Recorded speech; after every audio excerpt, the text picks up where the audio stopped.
Hi, this is Funny Minds, and I am your host, Lynn B. My co-host is. Edward Best, how are you? And this is our Marlena challenge. Yes, I accept the Marlene challenge because I am Marlene. Right? You are like, oh my God, you hail from New Orleans, you're a Valley girl, you're all over the place. You consider yourself top dog for Pink Poodle Productions, but I think you're more than that.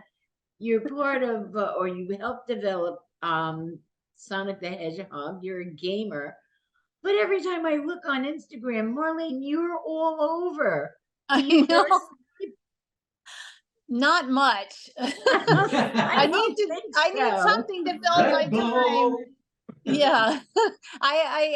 I'm not a good sleeper. I'm an insomniac, so got to do something to fill up those hours.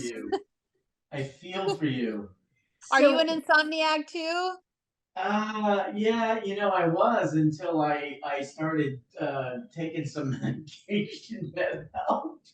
Because I was, one of those where my mind would race and I'm a musician like you, I'm creative, so I have so many ideas going on, and you lay in bed and next thing you know, it's like your alarm's going off and you're like, oh God, you get no rest. So it's one of those situations, but I'm sure you're right there with me in a sense. So you got a lot going on. You're working on so many things, a lot in animation and a lot of gaming, and you're always at somebody's premiere or opening or in.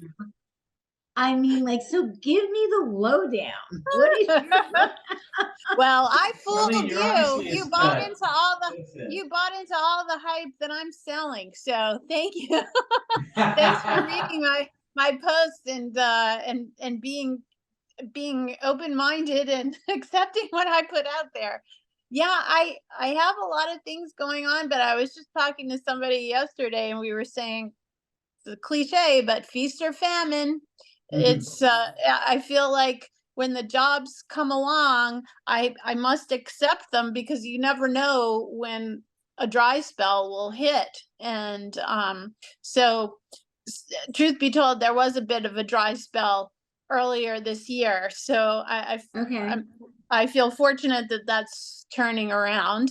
But if I don't have enough paying clients on my roster, then I'll just do stuff for free and make projects for myself. So a lot of the journalism that I do falls under that category. I'll write articles and I'll ask people if they want some content to publish and offer it and hopefully get some takers, and then everybody wins. Somebody gets a free piece of content for their website or publication, and then I get something to post about on LinkedIn. So it looks like I'm doing something. Did COVID kind of change or alter what you did before? How did COVID affect you? See that. Well, did it die down your business a little bit, or maybe change courses and not so much, except the main difference is that I didn't have a commute anymore, and that gave me more hours in the day to get stuff done. So everything stood still for you. Yeah, that's cool. Yeah, that aspect of the business, the commute time, I recovered that.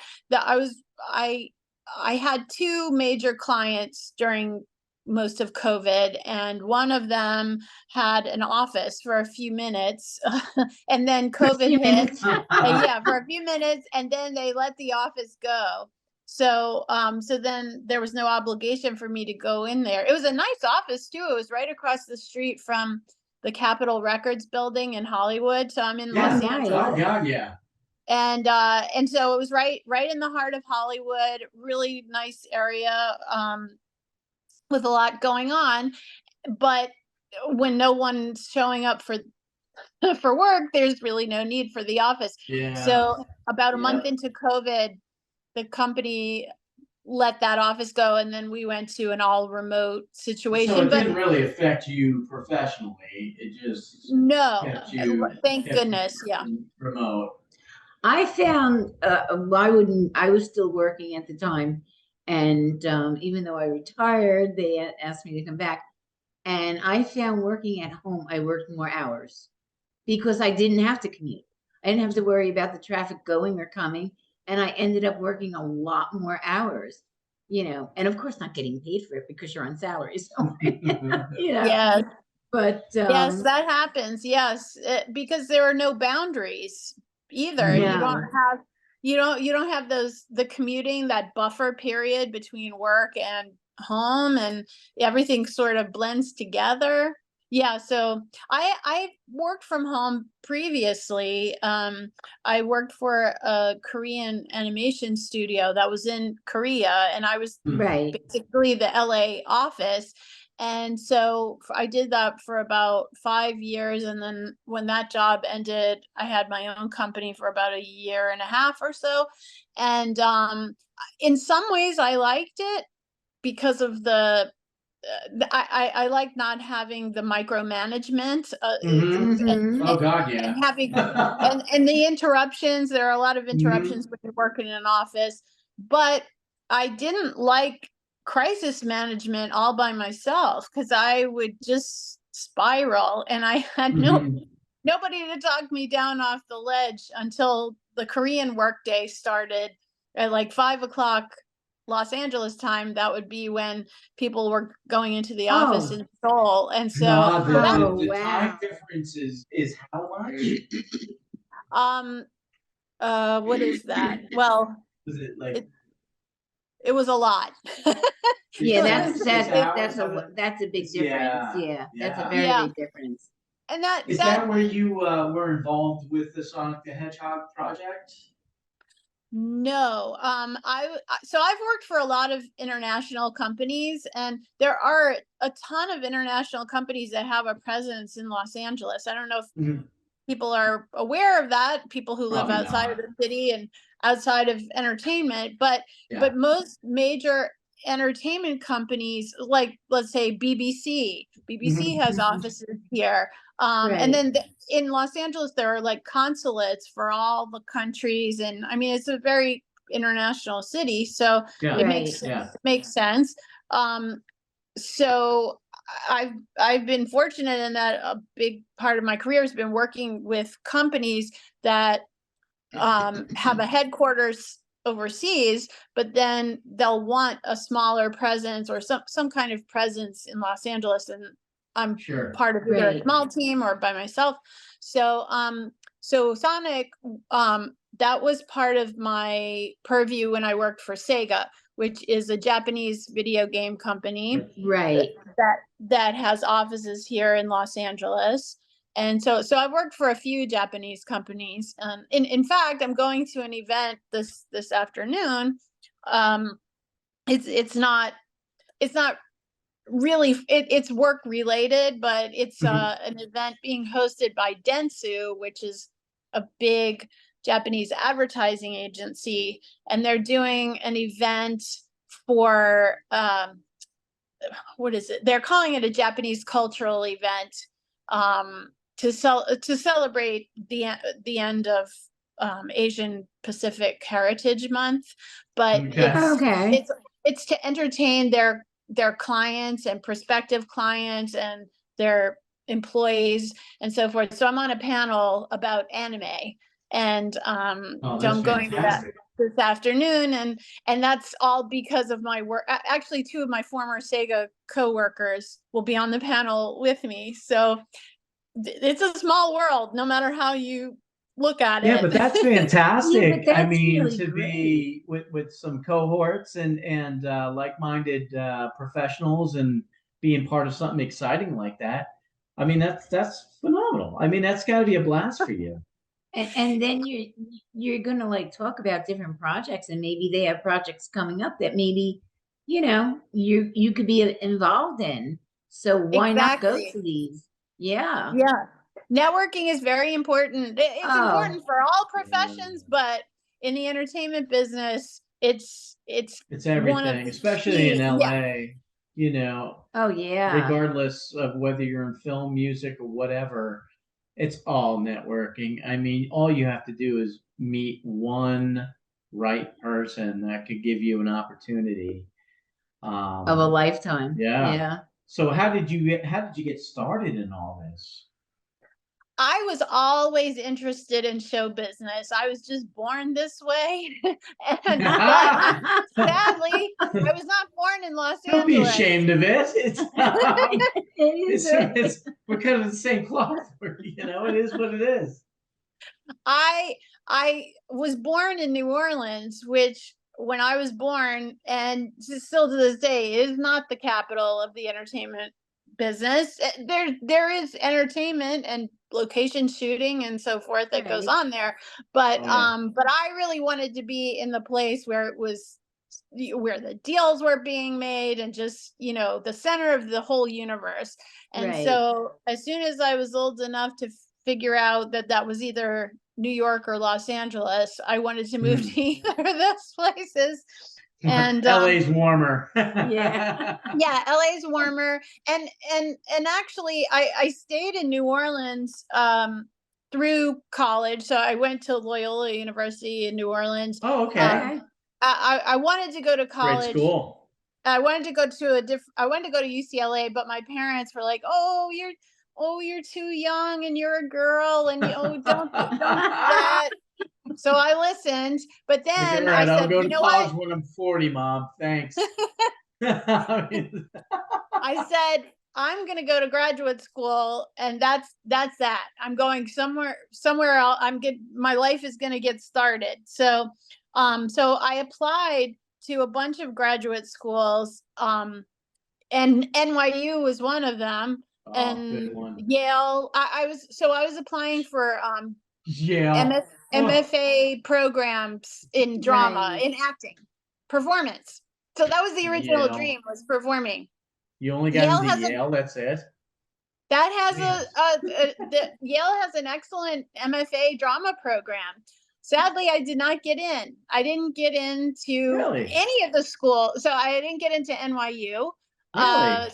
So I didn't go to NYU. I ended up Okay. going to San Diego State in the MFA musical theater program. That's a good So school. that was a good experience. But yeah, had I gotten into NYU, maybe things would have turned out differently. I would be coming Well, at you you would have from just had Manhattan. a lot more student debt. That's about it. Yeah. I mean, That's no, don't get me true. wrong. NYU obviously is a phenomenal school, but San Diego State is also a phenomenal school. People don't realize that, Right. but it is. And who gave you your first big break? Me. Yeah. Nice. Like break. I've given me all my breaks. You're the same. I love it. Right? I love it. Yes. Well, I'm still waiting for my big break. I have not won an Oscar yet. I have not had my life story made into a film or anything. So the big break. What the hell are we Well, talking wait, to did her you- for then? Did you? I thought Did you you? said she won an Oscar. No, I'm joking. No, you That's- didn't win an award for Sonic. You won some sort of an award, right? Yes, there have been. Yes, I have won awards, and I've won awards for projects that various employers have hired me to work on and so forth. Okay. But not an Oscar. Not Well, you have to being write a close. movie. You do. I know. Write a book. I know and write it. a movie. She's like, I got to do a lot of things. Thanks, man. I know. I'm not Jesus. done yet. I'm not dead yet, so I can work on those things. Is that on the docket? Yes, perhaps. Yes. It's hard. You know what? It's hard for me to have time to just work on pet projects. I used to do a lot Yeah. more of it, and then it just got to be too much. And so so my pet projects fall by the wayside. Occasionally I will try to incorporate some passion of mine into what I'm doing at work, so that it's like, I'm serving two masters there. So that's possible. But yeah, as far as just like writing spec scripts and auditioning, just I It's a don't, lot. it's a too lot. much. Are you auditioning as to be an actor? Because I know you have a daughter who's an actress, correct? A dog daughter. Yes, I have Oh, a a dog dog daughter daughter. who's an Oh, actor. okay. Yes, No she's way. right Oh, here. Yes, she's Oh, my what do you furry have? child, Blanche. What do Yes, you and have? we have collaborated. We did a short film based on her. My two nieces, when they were ages 10 and 7, we did a okay. film called Blanche's Bichon Buzz, and Oh, no it way. was You have all a about. Bichon Frise? She's a Bichon Poodle mix. Oh, Bichon. Okay, okay. Okay. Is he Yes, so there? she's right here. Yeah, Oh, she's is she there? she. What's her name? Yes, her Blanche. name's Blanche? Blanche Dubois Sharp is her Oh name. my Oh, God. Blanche Dubois. Is she Yeah. huge or you can't pick her up? Oh, she tips the scale at 8 pounds. So Oh, okay. So she's she's like my 8 King pounds Charles. of big personality. So do you really want to be an actress and win an Oscar as being an actress? Oh, yes. That was my original dream, and I never gave it up. I just detoured, and there was a period of time where I was sneaking away from my regular day jobs and auditioning and so forth. And I had this whole like secret life and all these excuses that I would make. Oh, I'm in physical therapy. Oh, there was a flood in my apartment. Variety of things. But then as I started getting more responsibility behind the scenes, working in entertainment, as a creative executive and Right. producer and so forth, it became more and more difficult to do that. And then also a few times I had the experience of getting cast in some really cool projects that I couldn't do because my day job was so demanding, and I would have been risking my livelihood for Right. a 1-day shoot, or something Right. more that was a riskier bet. Trying to So find that flexibility is very, very hard. Well, it's really hard. How about getting away from the acting and more into like being winning an award as a producer or director? Yeah, that's Yeah. essentially what I did. Yeah, but you still exactly. always have that in you, like no matter what. I mean, I could do a million things, but I'm still always going to want to get on and play guitar on stage. It's just one of those things you're always going to have that. Or comedy, like I still want to get on and do it. Like it's always going to be there. It's not predominant, like you're not trying to own the world, but it's always going to be there. But so many people. I mean, when I look at you on LinkedIn, I'm like, oh my God, look at all these people that she's hobnobbing with. Oh my God, what a wonderful life, Well, yes, yes and no. Yes, That's I LA. do know a lot of wonderful people, and that is true. But I have so many links on LinkedIn. I don't know everybody so well. It's hard to keep up with them. And although, thank God, that's the best thing about social media is that when it's difficult to see people in person or visit with them on the phone or something, at least you can take a minute to just read their updates and comment on their lives that way. But yeah, I'm not close with all those people that I'm linked with on LinkedIn. But oh God, it's I'd impossible to keep close with people these days. I mean, I know because you're in the business, but so many people, so it's like you have a circle. You can't possibly the talk closest to them all of the closest that you talk to, like your girlfriends or certain people, family members. But outside that, it's so hard to keep up with all the people that you know, and then you start to feel bad. I know that's how I feel. Like I'm like, God, I haven't talked to him in a year. What's wrong with me? I have a lot of different people that, on LinkedIn that keep asking me, oh, accept my invite and stuff like that. And they're in TV, they're in entertainment, they're comedians. In fact, I'm having a couple of comedians that are on LinkedIn on our podcast, and they've been doing a marvelous job. They really have. They're really good, you know. Mhm. Now, if I could get some athletes, that would be even wonderful too. Oh And yeah, He you can has do an it. athlete fetish. It's I a know, fetish. you know what? Patrick Mahomes is on there, and if I sent him his people, Well, I'm a one, Chiefs fan. I'm a Chiefs fan. I can't tell you how many emails I've sent to his people on his LinkedIn thing, asking to please come on the show, even if you do 15 He's got minutes. $500 million worth of security to I get know. past. Well, I'm it could sure. happen. It could I happen. keep trying. Yeah, keep trying. I Keep am gonna trying. keep trying. Because there will be If she could turnover. pull that off, I'm not worthy. I'm not worthy. That No. and Ian Bagg. Ian Bagg is a comedian, and he said he would do the show.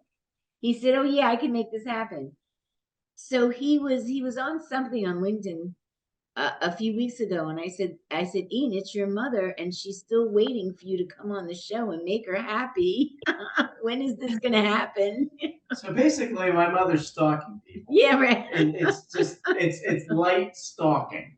It's not That's quite okay. like worth calling the cops on, but it's close. But that's okay, because I'm sure you do it. You're on there talking to people, talking them up, talking about projects, and do you need any help? Is there anything I can do? And, I'm sure you're doing it too. Well, she's from New Orleans, and I must say, my wife and I went to New Orleans a few months back, and it was my first time.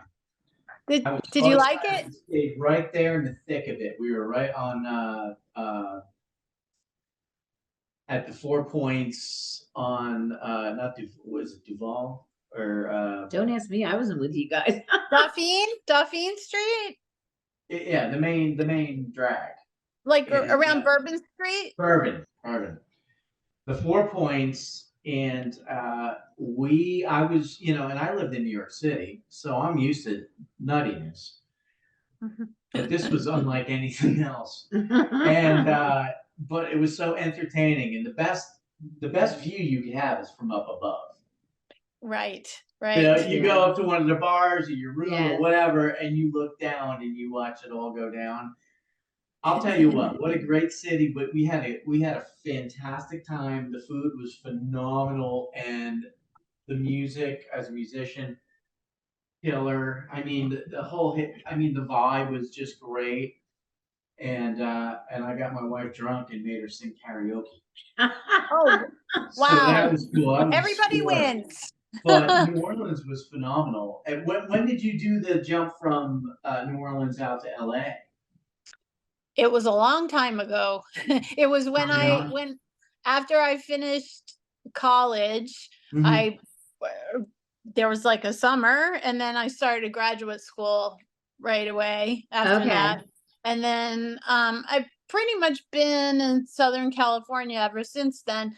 I lived in San Diego for school, and then I lived in Orange County for a year, and then I moved up. The OC. Oh, Orange County. I love watching those housewives. How weird is that? Like you say Orange County and everybody immediately goes to the Housewives. Like that's the only thing it's known for now. Well, I could see that the Housewives weren't on. They weren't being televised when I was living there, but I could see that personality type a lot. Right. It made sense, right? You were like, no, it's not a shocker. Exactly. But it's a necessary evil, you know, for what you're doing and what you're involved in. It has to be one of the majors. I mean, you have to be in LA or New York City. Did you have anything to do with the Mario Brothers movie, the new one that just came out, or no? Okay, because the hedgehog. Mario. No, not Mario. Oh my God, Mario is wonderful. I loved it. Yeah, I haven't seen it yet, but I hear that it's really good. Yeah, I worked on the first Sonic the Hedgehog movie that came out in Right. 2020. And worked he's on that. in it. Sonic is in it. Is in the Mario movie? Yeah.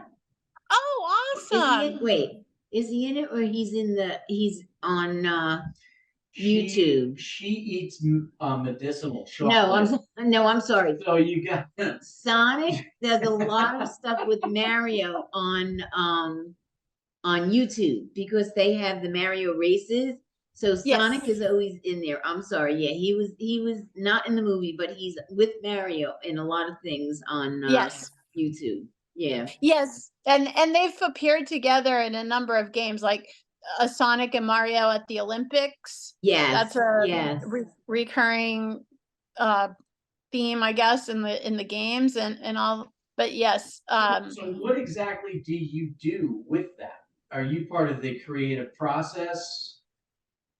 So in regards to dialogue, the animation stuff, everything.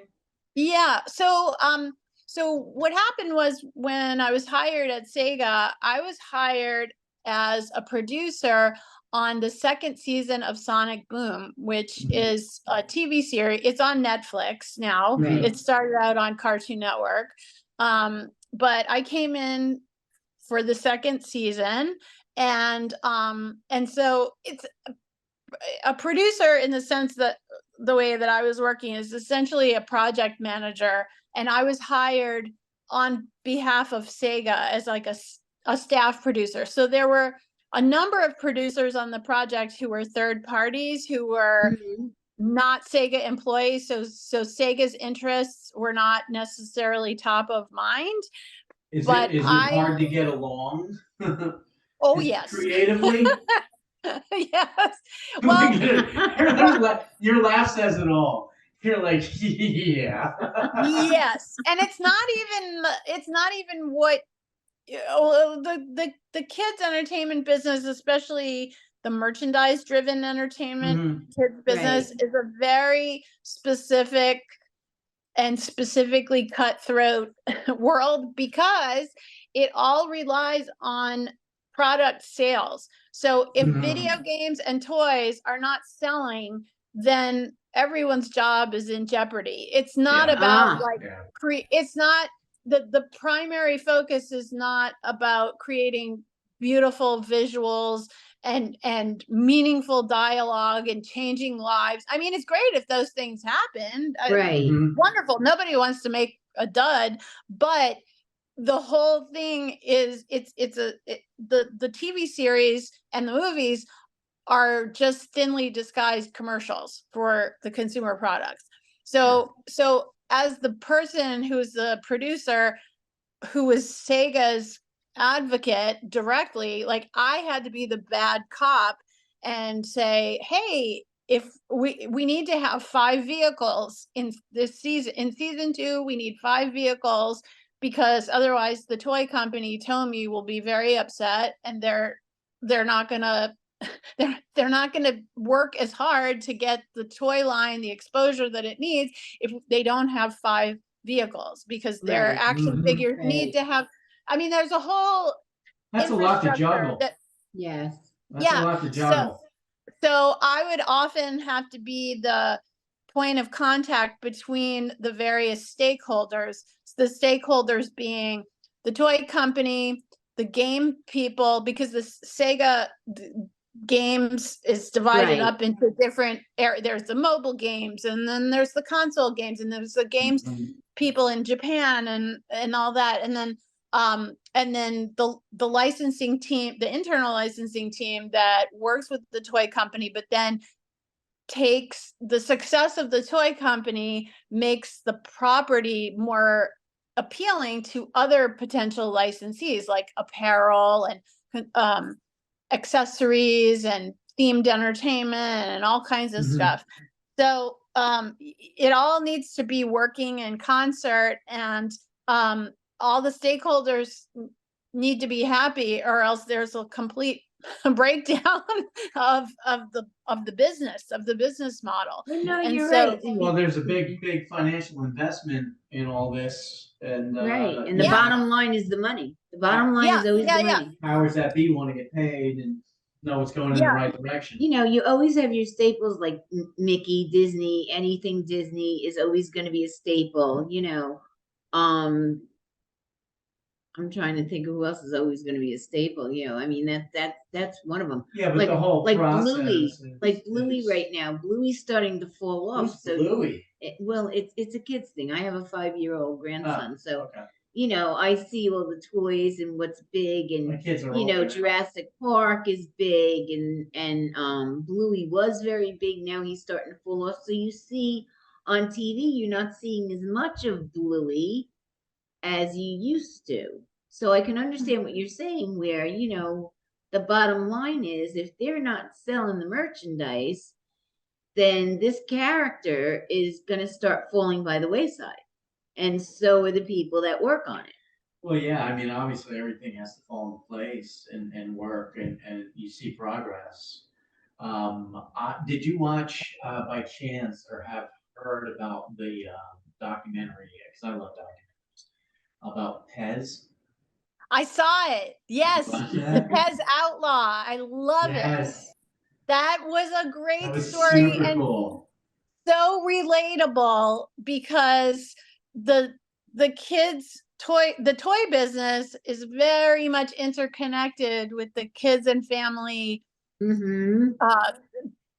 content on the screen for, you know, Yep. whether streaming or movies or TV series. And so a lot of what he was saying was, it was very familiar, very relatable, and yeah, and I bet it was a wake-up call for a lot of people who weren't familiar with the toy business and the toy candy business and things that happen overseas and how it affects like the Right. Well, international also too, the aspect of it. legalities, the licensing, and Mhm. you know, how he got away with it because they didn't register, you know, and it was one of those. You know, I haven't seen one of it. those documentaries I stumbled upon, and we watched it, and I was like, "This was friggin'," you know, because you grow up as a kid.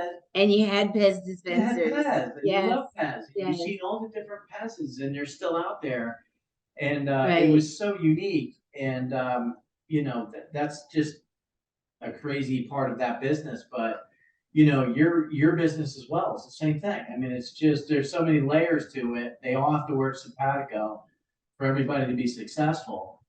And you're always on a tightrope, you know. I'm sure. I'm sure. Yes, yes. I hope you're not a nail biter.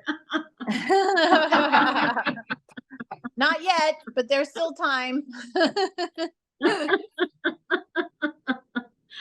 Well, listen, Marlena, I know we started a little late, and I know you have something that you have to go to.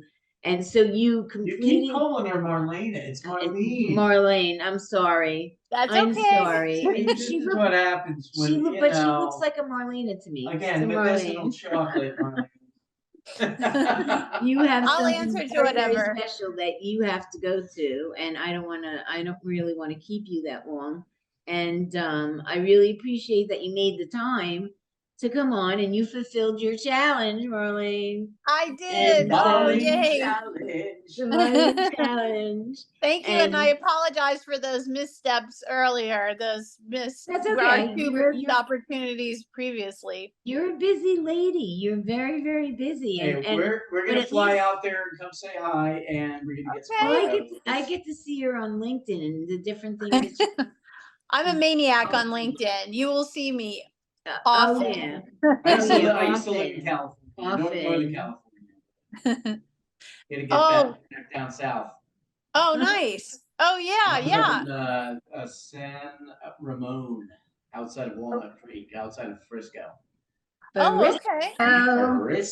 Frisco, Tent City now. Oh, No, that's I mean, it was back in '89. Yeah. It was a long time ago, but it was beautiful. But I really appreciate you taking the time. Thank you so much.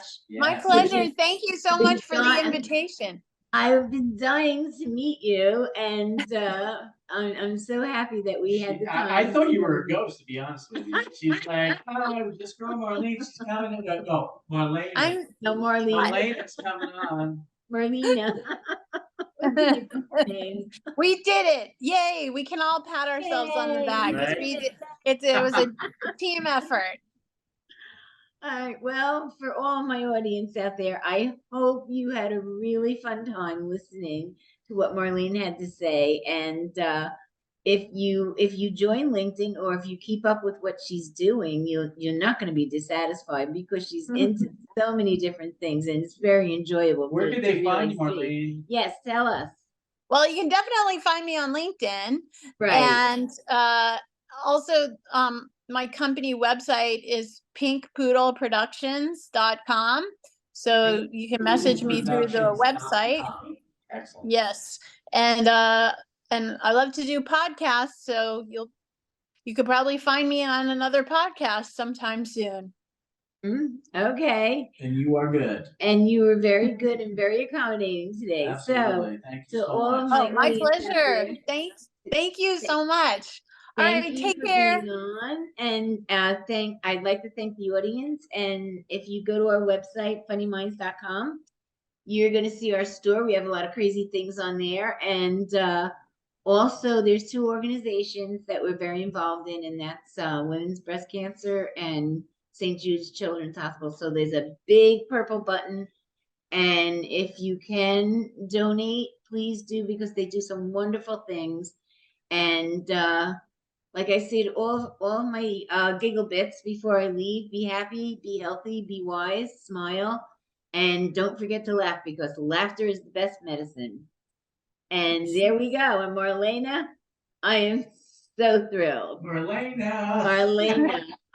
That's what I'm going to refer to you as. When I message you, I'm going to say Marlena. That's okay. I'll answer to that. All right. Write the book. Now, Marlene, I'm going to be serious now. Marlene, I'm really happy that you were able to be on with us, and you have a great time today. Enjoy yourself, and thank you enjoy very your much. weather. Thank you. You might see photos from today on LinkedIn very soon. Oh, you will. I'll let you know. I'll share. Okay. All right. Goodbye, Marlene. All right. Have Thank a you. good Take care. day. You too. Bye-bye.